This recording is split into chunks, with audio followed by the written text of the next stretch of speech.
bisita ko sa biyanat at asawa ko kasi di pa nakahanda dumating na bisita. Ha ha ha ha. Iba pala dito. Oo, iba dito sa Pakistan. Ganyan din ako nung bago-bago ako dito. Talagang nagulat ako sa mga pangyayari kasi nga nung may isang may nag-invite din sa amin. Ate pumunta kami. Eh ako kasi pag may nag-invite na ganyan, syempre 'di ba hindi ka kumakain sa inyo, sa bahay kasi nga may pupuntahan kayo, kainan yun eh ano, in-invite kayo eh. Eh ang kaso, nang pumunta kami, aba, hindi nga ako kumain ano. Pagdating, akala ko kasi ganun yung, di ba sa Pinas kasi pagdating mo, o tatanong ka, gusto niyo kumain? O pag, oo, kain na. Eh dito hindi.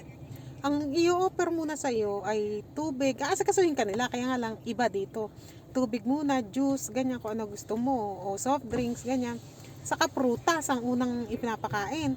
Pagdating ng bisita, at saka pa lang sila magluluto. Minsan nga ala pang manok yan, papabili pa pagdating ng bisita. Saka pa lang papabili ng lulutuin, ganun.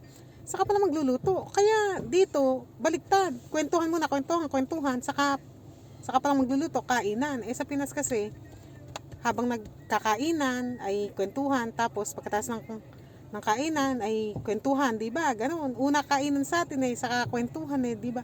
Dito baliktad. Kwentuhan muna. Tapos pagkakainan na, gustong pagkainom ng tila layas na, ganoon. Ganun dito. Sa atin kasi tayo nagpapababa pa ng kain, 'di ba? Pag kumain, pababa muna bago lumayas kasi nakakahiya yung kakain pa lang eh. Tapos uuwi, dito baliktad. Pagkakain, layas na sila. Ganun dito. Baliktad dito. Andito pala kami sa Lahore. Dito kami sa gasolinahan. Flat yung isa naming gulong pala, may hindi pa siya flat na flat, may butas, may ganun, may tawag doon? Basta may tusok, ganun. Yung butas at tusok, ganun na rin yun. Nagpapa-vulcanize kami. Ayun, ay bayo ko. Ayun. Nakikita niyo ba? Ayun, asan ba? Ayun. Ayun, nagpapa-vulcanize kami. Tapos ganun din dito sa kasalan. Kasi nga pagka dati tumigil na ako kasasama sa kanila kasi nga sumasama ako, huminto tayo at sinuway ko yung mga bata, nag-iingay eh. Apat yung kasama namin ngayong bata, yung dalawa kong anak saka dalawang pamangkin na asawa ko, kaya mas makukulit, mas magugulo, kaya huminto muna ako sa video. Yun nga, huminto muna ako sa pagsama-sama sa kanila dati kasi nga nagugutom ako. Sabi ko, hindi ko pa kasi alam yung technique dati, ganun pala ang technique. Dapat kumain ka muna sa bahay bago ka pumunta sa mga pupuntahan mo. Pati sa kasalan, ganun din.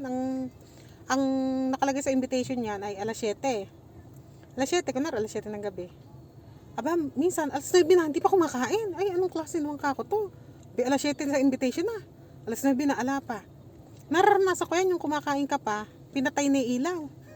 Kasi ganun dito sa mga venue, yung mga inuupahan nilang marriage hall, yung mga venue.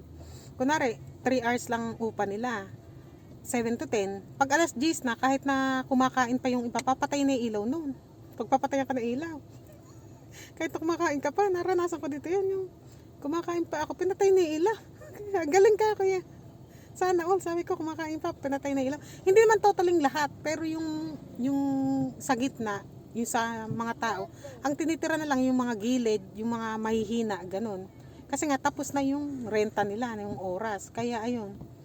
Kaya sabi ko, galing nga. Minsan nga meron pa akong napuntahan dito. Kasal. Tapos na yung venue, yung kainan, tapos na nag-uwi na tao, ala pa bride. Sabi ko kasi dito, syempre pagpunta kami sa kasalan, ay sandali, may tumatawag. Amar! Ay, alarm lang pala. Na-prank ako. Na-scam ako, alam pala, akala ko may tumatawag. Tapos ayun nga, sa kasalan ganun. Ala pa yung brides kasi magbibigay kami ng pera. Kadalasan dito, hindi kami nagbibigay ng regalo, baso, ganyan, plato, hindi. Ang binibigay namin ay pera. Ayun naman sila, nag-uusap-usap na naman sila. Hindi sila talaga marunong sabihan na tumahimik muna kasi magbibideo ako ng ilang minuto.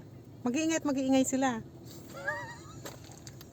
Tapos, ayan nga, nung doon, hala pa, sabi ko, kanino ibibigay yung iabot namin? Binigay namin sa nanay nung ikinasal. Sabi ko, asan yung babae? Yung bride, hinahanap namin. Sa salon pa daw. Ganun katagal magpa-makeup dito minsan. Ala na yung mga tao, sa salon pa siya. Ewan ko kung bakit sobrang late ba.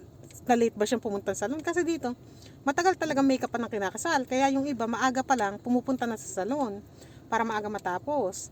Ewan ko sa kanya kung ano nangyari sa kanya at sobrang tagal niya sa salon. Tapos ayun, tuwa ako. Sabi ko, nakauwi na kami lahat, wala pa yung ikinasal. Ganun dito, baliktad sa kanila dito. Kaya dapat dito, sa mga pupunta rito na bibisita, sa kamag-anak ng asawa, o dadalo sa kasalan, ang teknik na gagawin nyo para hindi kayo matulad sa akin na naduduling sa gutom, ay sa bahay, kumain kayo. Pero huwag nyo dadamihan, kasi pag damihan nyo, syempre mabubusog kayo, konti na lang makakain nyo sa kasalan. Ang gagawin nyo, kakain kayo konti lang, yung tama lang, para hindi kayo magugutom sa kasalan. Ganun dito, tsikahan muna tsikahan, pabunggahan muna ng damit, ganun. Flexingan, ganyan, o kamustahan, o chismisan, saka palang kainan. Tapos gustong pagkakain, tayo na, ganun. Gustong pagkakain, tapos na kumain, uuwi na. Balik na dito. Sa atin kasi, kain, ay simbahan, simbahan, kain. Basta pagdating sa bahay, sa reception, kain. Tapos, depende lang kung may party-party, dito, basta pagkakain, uwi. Pero yung iba, pumupunta pa yan sa bahay ng kinasal, ganun. Pagkatapos sa reception, dumidiretso pa yan sa bahay ng ikinasal. Pagpapatuloy nila pagmamaritesan dun.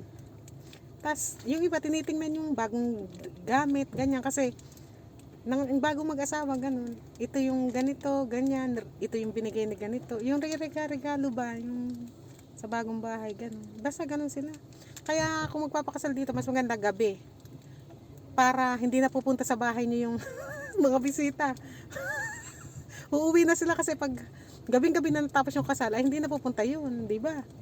Uuwi na sa kanila yun. Kung may pupunta man, konti na lang. Kasi pag marami pang pupunta, ay syempre, pakakainin mo na naman yun. Ganun dito. Ewan ko sa kanila, ba't ganun dito? Basta, late dito, yung chismisan muna bago kain. Basta kabalik rin sa Pinas. Pero okay naman, kahit teknikan mo lang. Dati kasi nagugutom ako. Ngayon, hindi na nila ako kayang gutumin.